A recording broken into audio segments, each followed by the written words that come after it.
This is a demonstration of the Maserati Drums plugin from Waves. This plugin is available as an individual product and also part of the Maserati Signature Series bundle. In this video, I'm going to be demonstrating how this plugin sounds on a multi-track drum recording.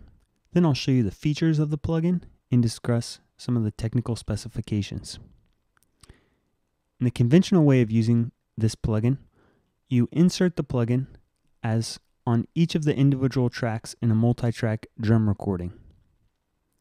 What I've done here is I have a multi-track recording with kick drum, snare, toms, hi-hat, overhead, and then 2 pairs of room mics. And all I've done is inserted this plugin on the track and then selected the setting for each of the individual instruments inside of the plugin. So I have for the toms, I've had the room, and overhead. Let me play it back so you can hear how it sounds. What I'll do is start with the plugin in bypass and then activate it.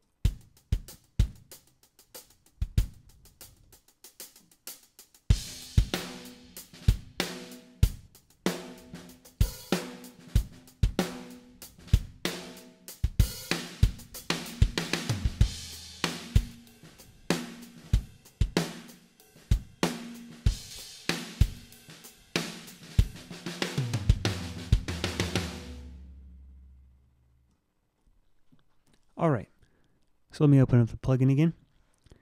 Now what I've done when I inserted the plugin on each track is I just used the default settings. So right away when you open it up and you click on bass drum, these are the settings that take place. Same for snare with the top mic and bottom mic.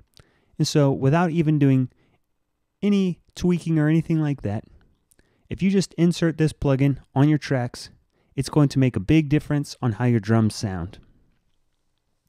Right away, I noticed that the drums sound much more crisp and cleaner in the top end and have a lot more punch in the low end. Let me show you some of the individual instruments so you can see what the plugin's doing to those tracks. I'll start with the bass drum.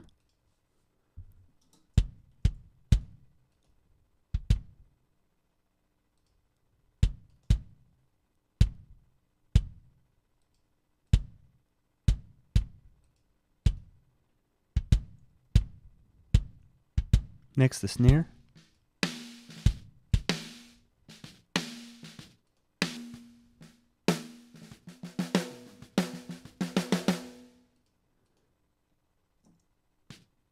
Next, the overhead.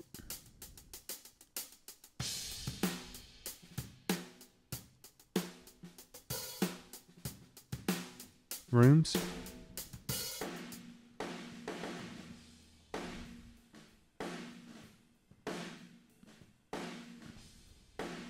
Toms.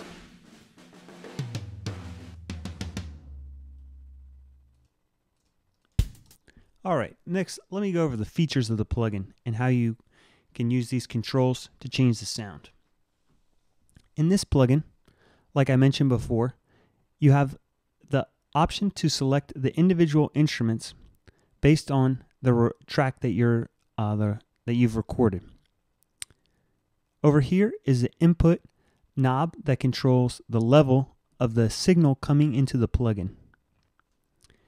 As you change it, what happens is you see this light over here, which is an indicator of the level of the signal coming in if it's in the appropriate range. So if it's green, that means it's too quiet. If it's yellow or orange, that's about in the right level. If it's red, that means it's too loud. The reason why you have to do this is there are some dynamics processing going on behind the scenes of the plugin.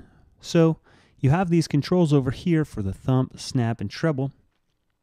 And some of these things kind of change how the EQ sounds and a little bit how like some of the dynamics processing like a compressor works.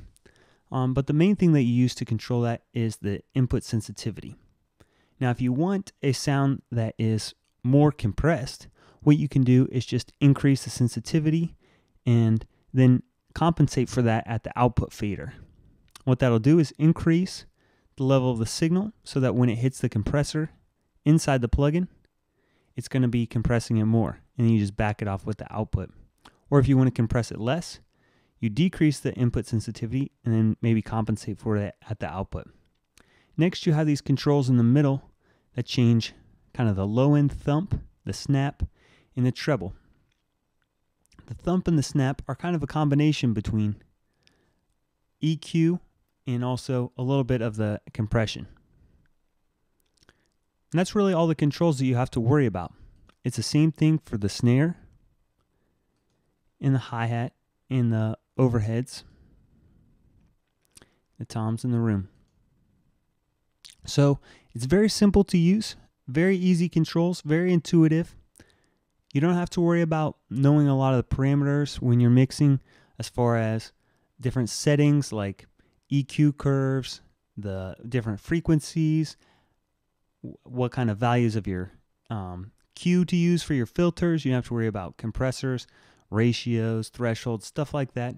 All that stuff goes on behind the scenes, and you can just play around with a few knobs that are perfectly tuned for the specific instrument or purpose for the plugin, and hopefully get a better sound. I also want to point out that there are very many presets included for the different instruments: bass drum, snare, hi-hat, room, tom, cymbals, and miscellaneous.